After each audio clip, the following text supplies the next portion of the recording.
నమస్కారం. నేను మీ అడ్వకేట్ కోటంరాజు వెంకటేష్ శర్మ. చట్టం ఏం చెప్తుంది? ఈరోజు నేను ఈ వీడియో సీనియర్ సిటిజన్స్ కోసం చేయదలుచుకున్నాను. సీనియర్ సిటిజన్స్ వాళ్ళు అంటే ఎవరు?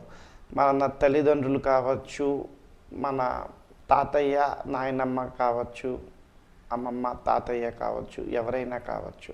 వాళ్ళు కష్టపడి వాళ్ళ జీవితకాలం మన సుఖం కోసం, మన అభివృద్ధి కోసం, మన చదువుల కోసం, మన పెళ్ళిళ్ళ కోసం ఎంతో చేసుంటారు. వాళ్ళు ఎన్నో అప్పులు చేసుంటారు. మన అమ్మాయి అయితే పెళ్లి చేసి పంపించుంటారు, అబ్బాయి అయితే చదివించి విదేశాల్లో కూర్చోబెట్టుంటారు. అంతేకాకుండా వాళ్ళు ఆస్తులు కూడా మనకి రాసిచ్చుంటారు, మన ఎడ్యుకేషనల్ లోన్స్ కట్టడానికి సహాయం చేసుంటారు. అట్లాంటి వాళ్ళు ఈ రోజున వారు సంపాదించుకోలేక వారంతటా వారు జీవించలేకపోతున్నప్పుడు నిర్లక్ష్యం చేస్తే ఎవరిని వాళ్ళు మెయింటెనెన్స్ అడగచ్చు, ఎవరిని వాళ్ళ ఆరోగ్య ఖర్చుల కోసం కానివ్వండి, వారి తీర్థయాత్రలకు కానివ్వండి, వారి రోజువారీ దైనందిక ఖర్చులకు కానివ్వండి, ఎవరిని అడగచ్చు, చేయొచ్చు అనేది ఈరోజు ఈ వీడియో ద్వారా మీకు తెలియజేస్తారు. వారికి ఉన్న హక్కులు ఏమిటి, వారు ఏ విధంగా చట్టం వారికి అండగా నిలుస్తుంది అనేది చెప్తాను. Maintenance and welfare of senior citizens act 2007 ప్రకారం వారికి చట్టం హక్కులు కల్పించింది.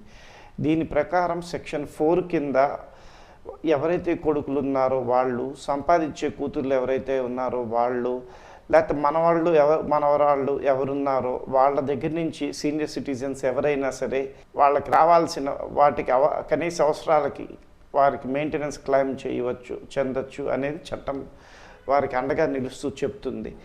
వారు ఎప్పుడైనా సరే జీవితకాలంలో వారి ఆస్తులు ఎవరికైనా గిఫ్ట్గా రాసినా, సెటిల్మెంట్ చేసినా, వారు జీవనభృతి గడపలేనప్పుడు, వారి మెయింటెనెన్స్ వారు చేసుకోలేకపోతున్నప్పుడు వాటిని తిరిగి ఇవ్వమని చెప్పి అడిగే హక్కు కూడా సుప్రీంకోర్టు వాళ్ళకి చేసింది.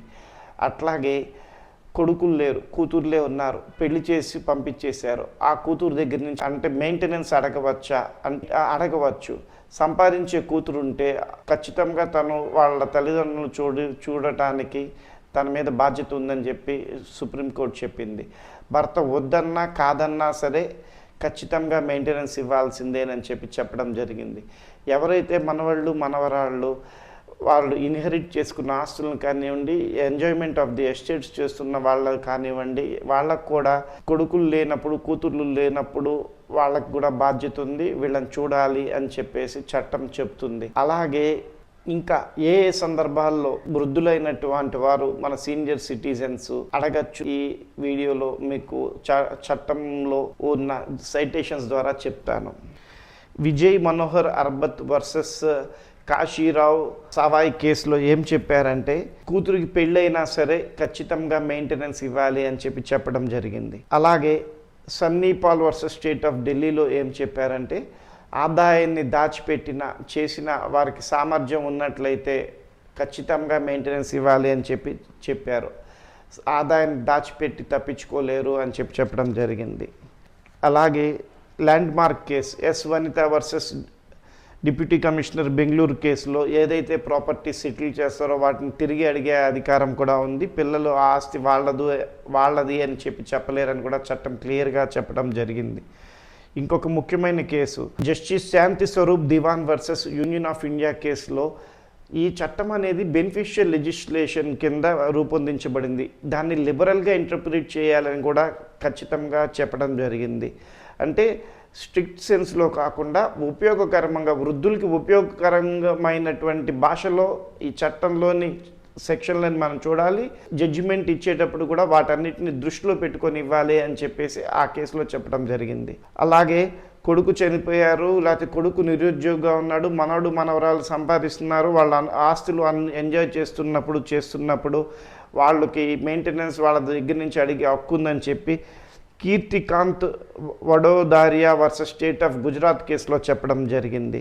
కోర్టు ఆర్డర్ ఇస్తుంది, ట్రిబ్యునల్ ఆర్డర్ ఇస్తుంది. వాటిని మనం అమలు పరచకపోతే ఏం జరుగుతుంది ఏమిటంటే, సెక్షన్ 5 ఏం చెప్తుందంటే 5,000 జరిమానా, 1 నెల రోజులు జైలు శిక్ష అనుభవించాలని చెప్తోంది. ఎవరైనా ఎన్ఆర్ఐ పిల్లలు ఫారెన్లో ఉంటున్నారు, మరి వాళ్ళకి సమన్స్ తీసుకోకుండా చేయకుండా కోర్టుకు హాజరవ్వకుండా వాళ్ళు కనుక అసలు కోర్టు ప్రొసీడింగ్స్నే నిర్లక్ష్యం చేస్తే వీళ్ళకున్న హక్కులు ఏమిటంటే అడ్వర్స్ ఇన్ఫరెన్స్ డ్రా చేసి కోర్టు తీర్పు ఇస్తుంది.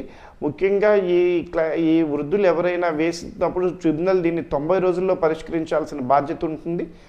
90 రోజుల్లో వచ్చిన జడ్జిమెంట్ని అమలు పరచడానికి కూడా ఎన్ఆర్ఐలు ఇతర దేశాల్లో ఉన్నవాళ్ళు ముందుకు రాకుండా చేయకుండా, వాళ్ళ తల్లిదండ్రుల బాగోగుల్ని చూడకుండా ఇబ్బంది పెట్టినట్లయితే చేసినట్లయితే వాళ్ళకి ఇక్కడ ఏదైనా ఆస్తులు ఉంటే వాటిని అటాచ్మెంట్ చెందొచ్చు. వాళ్ళకి ఇక్కడ ఆస్తులు ఏమీ లేనప్పుడు వాళ్ళ పాస్పోర్ట్ ఇంపోర్టింగ్ చేయమని చెప్పి అడగచ్చు, చేయవచ్చు. సెక్షన్ 10 క్లాస్ 3 కింద రీజనల్ పాస్పోర్ట్ ఆఫీసర్ని వారి మీద ఉన్న ఈ అవార్డుని వాళ్ళ ఎంఎన్సీ కంపెనీలకి పంపించి తల్లిదండ్రులను చూడట్లేదు అని చెప్పి వాళ్ళ హెచ్ఆర్కి వాళ్ళకి పెట్టి వాళ్ళ మీద మోరల్ ప్రెషర్ తీసుకురావచ్చు, చేయవచ్చు. వారి పాస్పోర్ట్ కనుక క్యాన్సిల్ అయినట్లయితే ఖచ్చితంగా వారు ఇండియా రావాల్సి వస్తుంది. వాళ్ళ మీద వారెంట్ పెండింగ్ ఉంటే ఎల్ఓసి జారీ అవుతుంది. కాబట్టి వారు ఎప్పటికీ కూడా ఇండియా రాలేరు, చేయలేరు. చట్టము వృద్ధులకు అండగా నిలుస్తుంది. వాళ్ళ మీద వచ్చిన తీర్పు ఏదైతుందో అది అమలు పరచడానికి కూడా ఖచ్చితంగా చట్టం వాళ్ళకి రక్షగా నిలుస్తుంది. కాబట్టి వృద్ధులైన తల్లిదండ్రులు ఎవరన్నా ఉండి వారికి మెయింటెనెన్స్ అవ్వలేనప్పుడు, చేయలేనప్పుడు చట్టరీత్యా వాళ్ళకున్న హక్కుల్ని, చట్టం వారికి ఇచ్చిన రక్షణని వినియోగించుకుంటూ వారి పిల్లల దగ్గర నుంచి మెయింటెనెన్స్ పొందుతారని, దీని మీద మీకు ఎటువంటి సలహాలు ఉన్నా, మీకు ఏదన్నా కామెంట్ చేయాలనుకున్నా కామెంట్లో కామెంట్ చేయండి. మీకు దీని మీద ఏదన్నా అప్లికేషన్ పెట్టడానికి కానీ, డ్రాఫ్ట్ కానీ ఏదైనా సహాయం కావాలన్నట్లయితే మెయిల్లో మమ్మల్ని సంప్రదించినట్లయితే మీ మెయిల్ ఐడికి ఆ కంప్లైంట్ రెడీ చేసి మీకు పంపించడం జరుగుతుంది.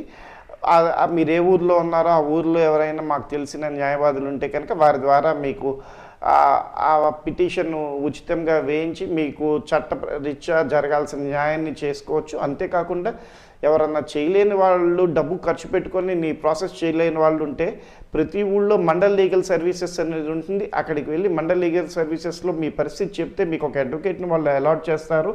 ఆ అడ్వకేట్ ద్వారా కూడా మీరు వేయించుకోవచ్చు. ఆ న్యాయవాది కూడా మీకు సహాయం చేస్తారు, చెందుతారు. ఈ వీడియోలో చెప్పిన సంగతులు మీకు నచ్చినట్లయితే కనుక, లేకపోతే మీకు ఈ వీడియోలో చెప్పిన సంగతులు మీ వాళ్ళు ఎవరన్నా ఈ విధంగా ఇబ్బంది పడుతుంటే వాళ్ళకి షేర్ చేయండి. వాళ్ళకు కూడా నచ్చినట్లయితే వాళ్ళని కూడా షేర్ ఇంకొకరికి చేయమని చెప్పండి.